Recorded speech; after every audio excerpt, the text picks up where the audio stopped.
I've always had a tinge of guilt for my, minimal involvement. Had Ralph Nader gotten, fewer votes, and some of those went to the Democrats, as I am sure it would have been the case, although I think he denies it up and down, um, Gore would have won, and we wouldn't have invaded uh, Iraq probably, and 500,000 people would still be alive.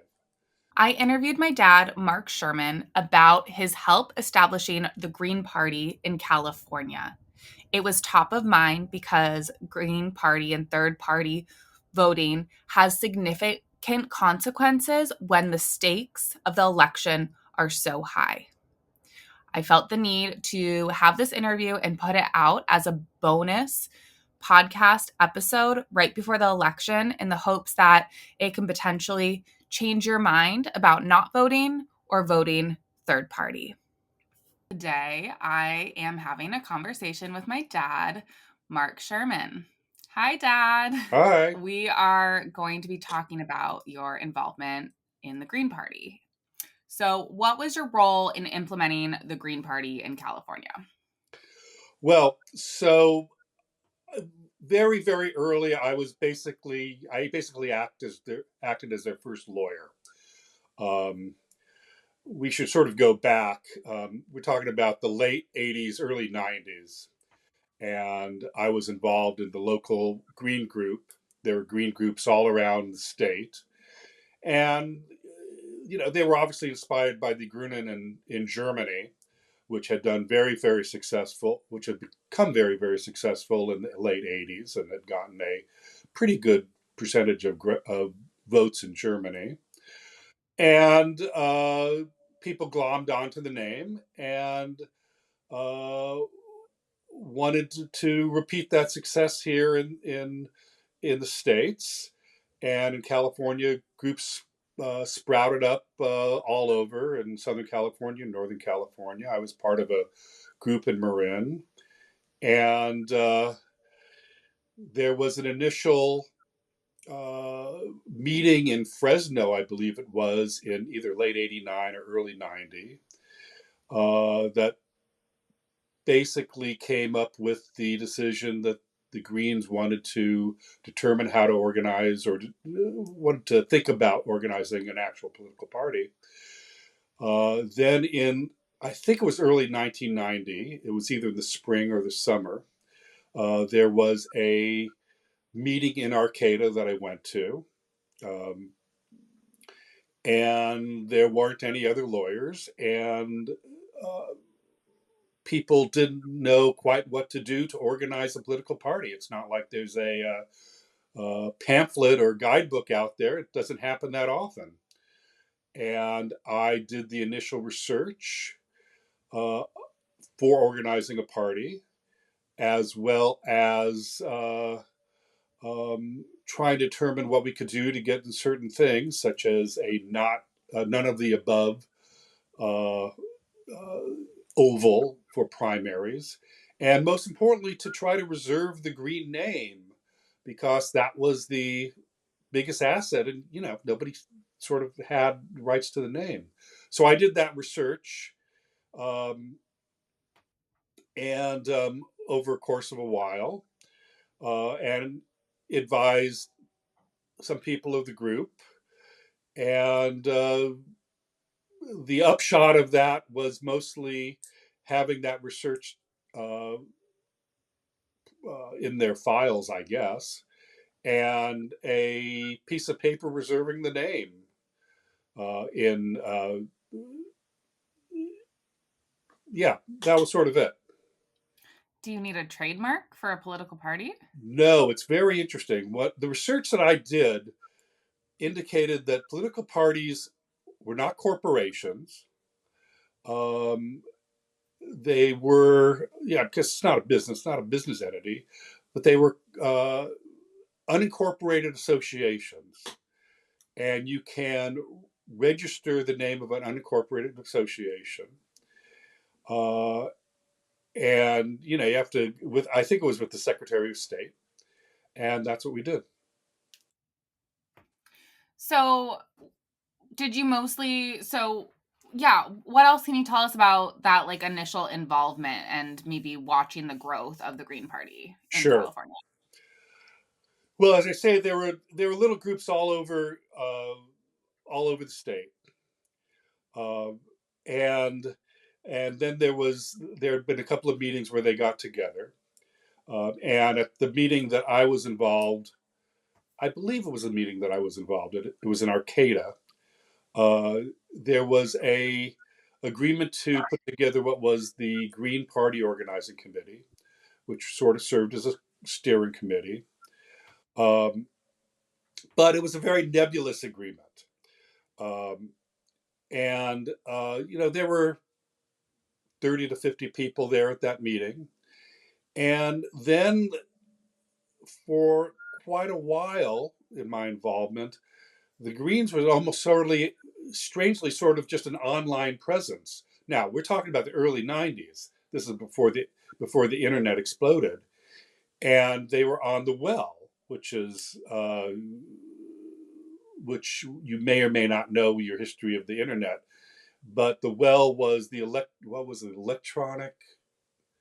Oh, I don't even remember what it's called, but it was an early posting board, bulletin board, run, I believe, by Sturt Brand and other people, I think out of Sausalito. And under the auspices of something called the Tides Foundation, there was a bulletin board for the Well. Now, one of the major bulletin boards for the Well at that point was a Grateful Dead bulletin board, where people talked to each other, and it was a very similar sort of thing. And so there's a long line of comments, people talking to and past each other. And unfortunately, in my perception, there was much more talk than anything else. And there are a lot of arguments, as you can do these days on the internet, and with very little resolution. And my big problem at that point, I had a couple of problems, but my big problem is I was acting as a lawyer. And a lawyer needs, excuse me, clear direction or somewhat clear direction from a client. And there wasn't a client. It was the Green Party, whatever that was, and there was this organizing committee, but there wasn't a way to make any decisions. So I couldn't take any real active role as a lawyer, um, since there was nobody to legitimately direct me to do things. It would have been effectively, sort of like taking things over when you can't, And the Greens at that point had determined to do everything by what was called modified consensus, which I'm not sure if I can explain it, but it's obviously an attempt to get to consensus of 100%, and then when you realize you can't, you sort of have a super majority, and they were also very much against hierarchy. It was very counterculture. In fact, the meeting that I went to was sort of done in conjunction with what was called Redwood Summer, uh, which was a big protest for the summer against the cutting of old growth redwoods in Northern California. And most people were very much of that view, um, and wanted to take direct action, but didn't want to be directed how to take direct action. And so sort of a mess. Everybody was doing their own thing. Um, and at the same time, the Green Party was being established in other states, right? Uh, I believe so, but I don't believe it had been established anywhere in the country at that point. Now, when we Okay. say that, I don't know the extent to which it had been registered, nor do I, nor did I know, and certainly do I not. I certainly don't know now the laws of how to register and organize a political party in any other state. Even now, I suspect the laws in California have changed significantly. So you Um, weren't in conversation with any other groups out of state. I was not. I'm sure people were. I didn't. I don't particularly remember hearing much about what was happening in other states from the conversations on the well. And so, what were some of those initial principles of the Green Party to your understanding? Well, I remember, and it was a very disturbing thing. Obviously, there was an environmental element. That's what Greens were all about.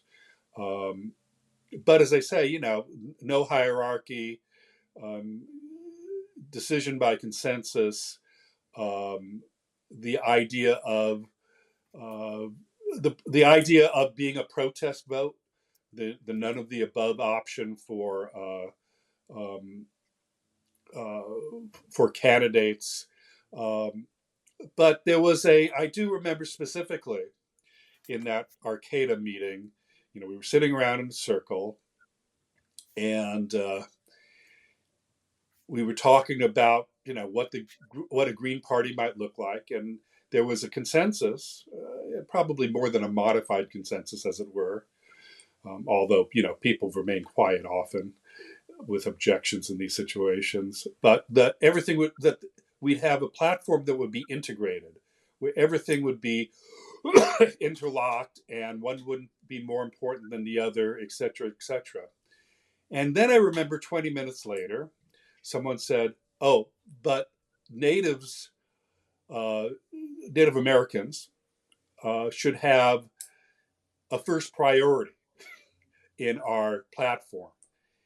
And I remember thinking, wait a minute, you just decided everything was going to have equal importance and it was going to be interlocked and it was going to be sort of rational that way, and a whole thing. And you can't do that. It doesn't make sense to me. Now, I didn't say anything because I didn't feel that that was going to work. And everyone agreed that it should be both. No, nobody should have priority, but Native Americans should have priority. Um, To your knowledge, do you think they still have that stance, the I native have first? I have no idea actually what the current planks of the Green Party is.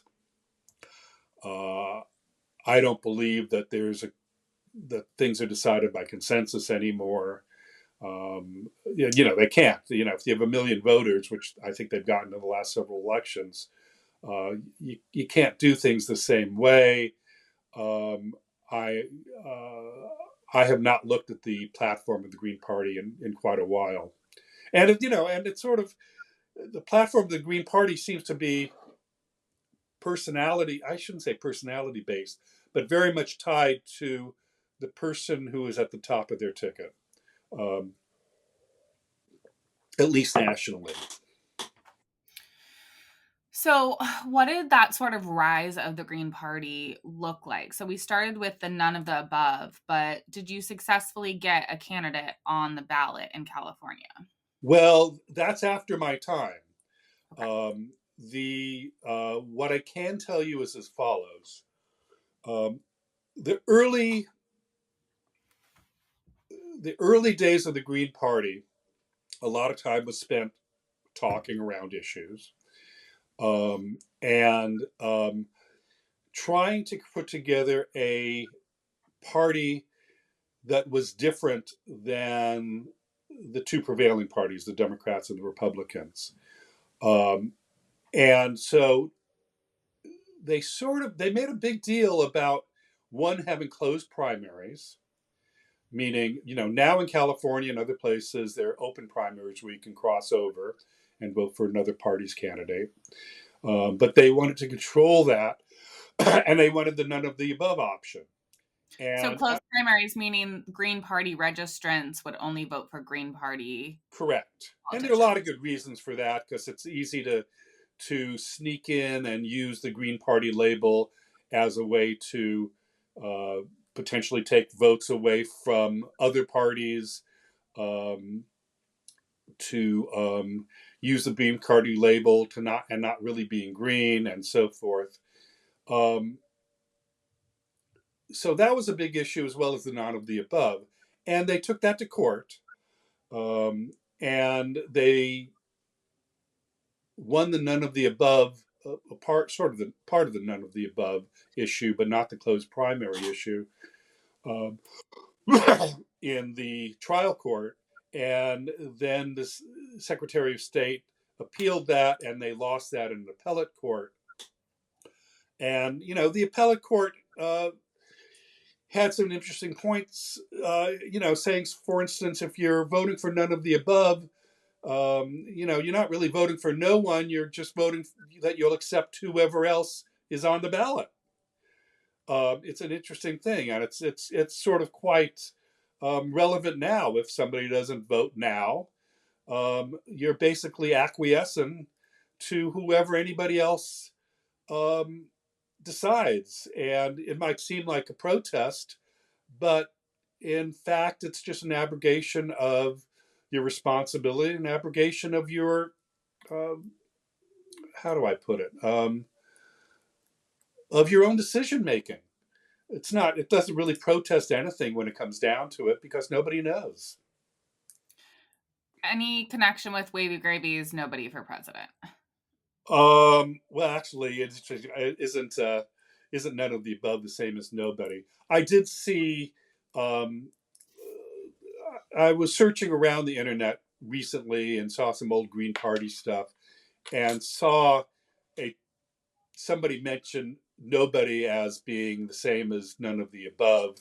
Um, but there wasn't a clear official connection. And you went to Camp Winter Rainbow. You don't remember. It was non-political, obviously, but Wavy Gravy wasn't particularly green at that. It wasn't. I mean, he might have been green, but he didn't uh, profess being part of the Green Party or the Green Movement at that point. Um, he was much more interested in Seva at that point. So, okay. Um when did you sort of like exit your involvement with at least helping the Green Party? Well, by the end of 1990, I believe I probably pretty much exited. I'd done the stuff I could do. I had given them what I could do. Got the name reserved, which was really important at that point because there was at least one other group um, that was trying to reserve the name also. Um, and from what I had understood, although I don't know if it's true because it was hearsay, these people weren't really green, whatever that means, or we know what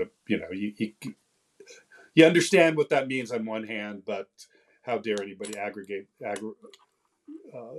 how dare anybody say that they know, you know, what it is. Anyhow, so um, I had tried very hard to organize to get some organizational stuff in there so people could make actual decisions so they could direct me as a lawyer or whoever else. And I think I even wrote proposed bylaws or things like that, and no action was taken. It was just very hard for them to take action at that point. And so, by end of 1990, I one got very frustrated, and two, as a lawyer, I was uh, I was on a thin line. It was unethical for me to take action on my own, um, and it was uh, how do I put it? It was potentially dangerous for me as a lawyer to do that. Probably wasn't fair either, even though that's sort of what they needed. So I said, listen, unless you guys can get some things to have some real structure and organization, a real and fair decision making process, I can't go any further. And I dropped out at that point. So after you left, the Green Party did have some success, and uh successfully got Ralph Nader on the ballot, right? or was he a write-in? No, no, he was on the ballot in many states. I mean, importantly, in 2000, he was on the ballot in Florida and got 100,000 votes, which is more And than the so 504 votes or whatever that the that Gore lost by. so what do you think some of those consequences were with Ralph Nader being getting so many votes in Well, 2000? I've always had a tinge of guilt for my, minimal involvement. That that's the had Ralph Nader gotten fewer votes, and some of those went to the Democrats, as I am sure it would have been the case, although I think he denies it up and down. Um, Gore would have won, and we wouldn't have invaded uh, Iraq probably, and 500,000 people would still be alive.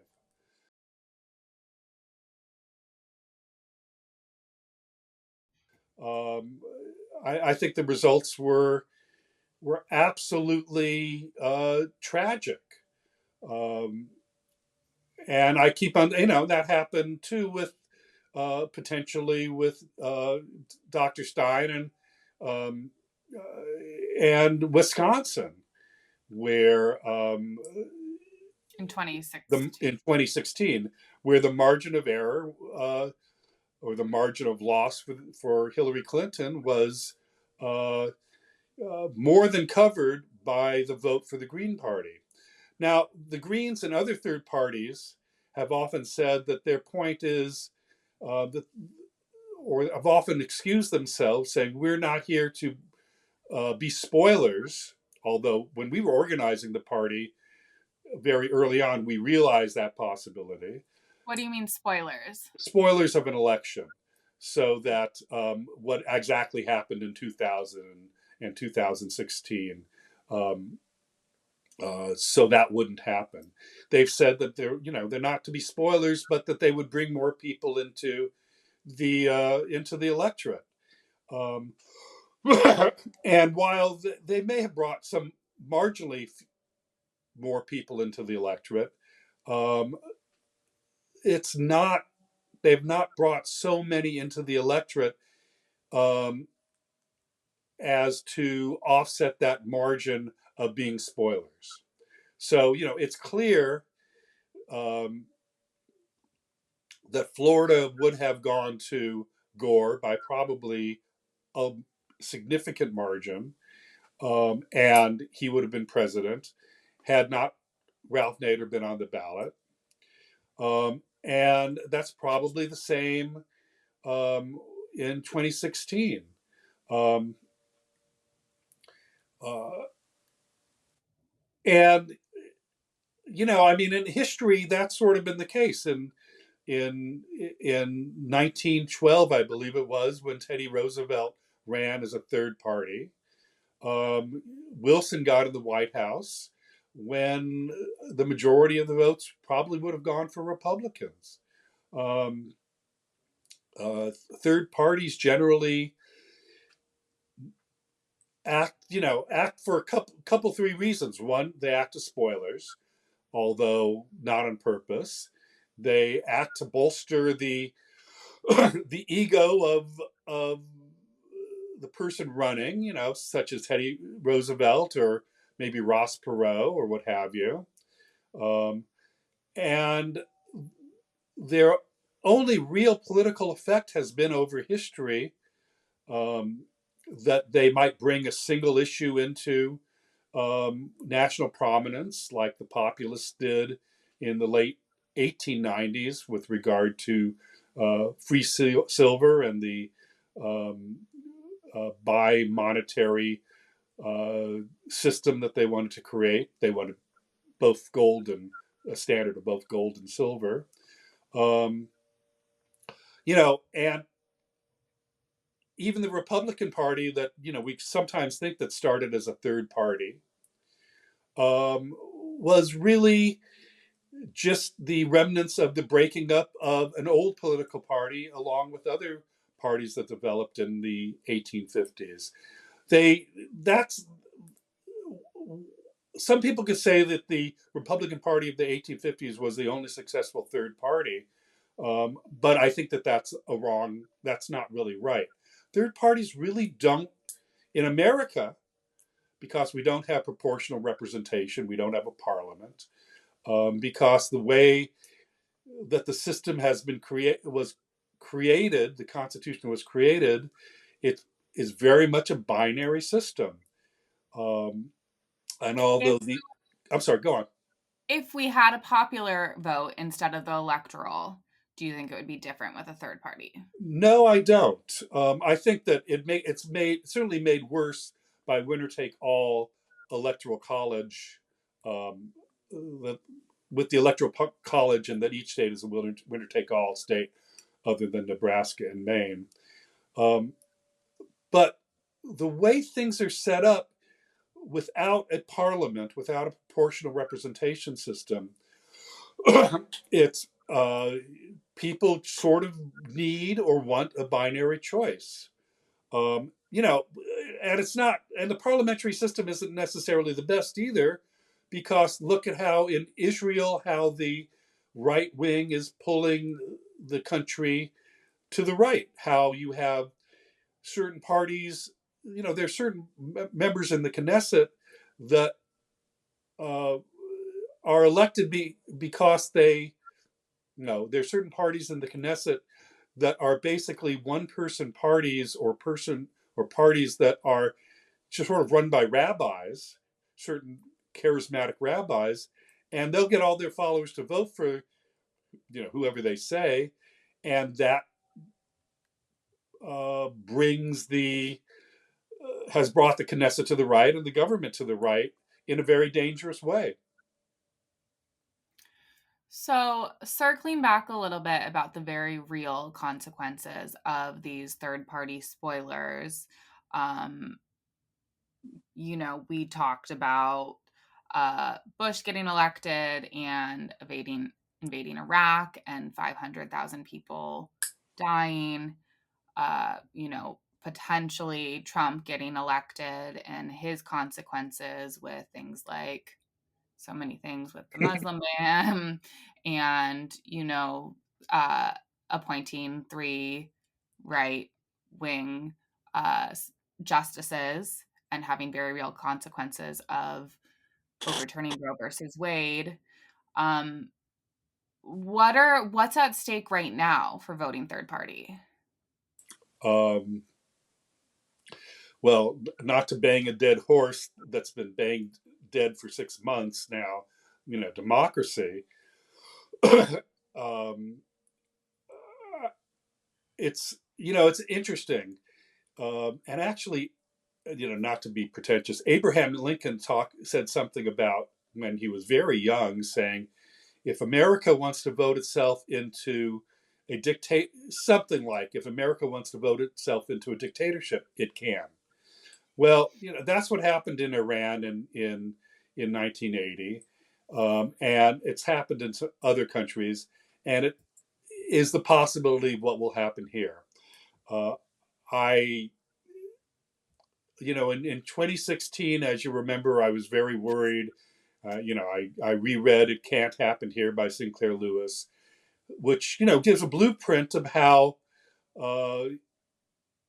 how a democratic election can easily turn into a can easily elect an authoritarian, and that snowballs into a totalitarian government. Um, uh, we don't know the future, but I believe if Trump is elected, we have that distinct possibility happening. And if not with Trump, with subsequent people, because Trump is probably, I can't imagine Trump surviving 4 more years, and JD Vance could be the person that consolidates that authoritarian or totalitarian government. So that's one consequence. There's a consequence of abortion rights being further narrowed. There's the craziness of having a tariff tax system that would, certainly increase prices of everything. There's the issue that in Palestine, Israel, that Trump will allow, if not encourage, Netanyahu to bomb the hell out of everybody that he doesn't like, with no guidelines, no guardrails, um, uh, no humanitarian thoughts at all. At least the Biden administration is doing some things. Um, there is the uh, partition of Ukraine. One could go on and on and on. The the consequences of a third party in this election, or of not voting at all as a protest, are, um, well, if nothing else, the end of the world because of global climate change. If we don't do something now, it's not the end of the world. The end of humanity as we know it. Without uh, some moving for progress on it, um, excuse me, we really don't stand a chance, obviously. Um, and we know that Trump going to is going to move backwards on it, as it were, is going to take away some of the things that have been done. Uh, and while the Democrats may not be going as fast as we need to go, at least they're moving in the right direction. And there's a chance of minimizing uh, the problems that will happen. But there's no chance in the next 4 years of Trump wins, that I can see. Um, we've already gone, so far towards, if not over the edge. 4 years of um, of drill baby drill is going to uh, tip the balance. And there's no way that Jill Stein would be elected in this election. No, she's gotten a million votes. I think a million votes, maybe 2 million votes. But when you're talking about 20,000 people in Wisconsin as the margin, and 11,000 people as the margin in Georgia, she could affect the election significantly. Or not voting can do that too. And so, what if we really identify with the Green Party and want to create progress in that direction? What does the future look like in your mind for multiple parties, or for at least bringing those issues into more of the mainstream? Well, I guess I'm going to go back again for a second. When the Green Party was developing in the 90s, the two political parties were both relatively centrist. They weren't that far away from each other. They were both very much controlled by corporate money, et cetera, et cetera. And it is very important to have the potential to have a non-corporate controlled party. I don't know if that's possible. Um, in this day and age, we live in mass media that's expensive, et cetera, et cetera. But you can keep on having local candidates with a green agenda. Um, you can keep the party going for a time when the stakes are not so high, because they're very high right now. Um, and it may be that we have to realize that the best political strategy is not a party, but is maybe AOC's strategy, and Bernie Sanders' strategy, although he was an independent for a long time, which is to assert very strongly your agenda on on the political party you're in, and bring it over to your side. Learn to play the game within it,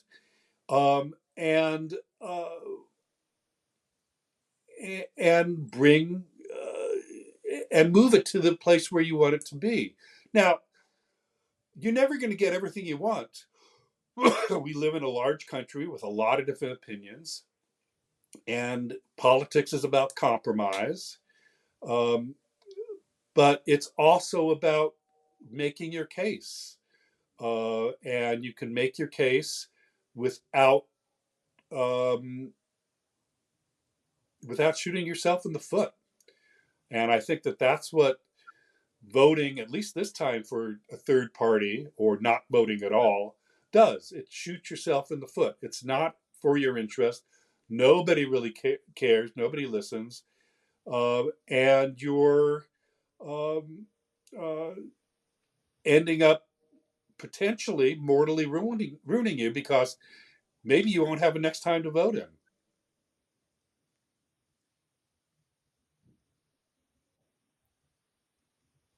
Not to depress you. Um, Anything you want to end with? No, Any? I think I think the apocalypse is democratic apocalypse is enough of an ending, um, by definition. Okay. Well, thank you so much for your time. All right, I'll talk to you later, honey. Bye.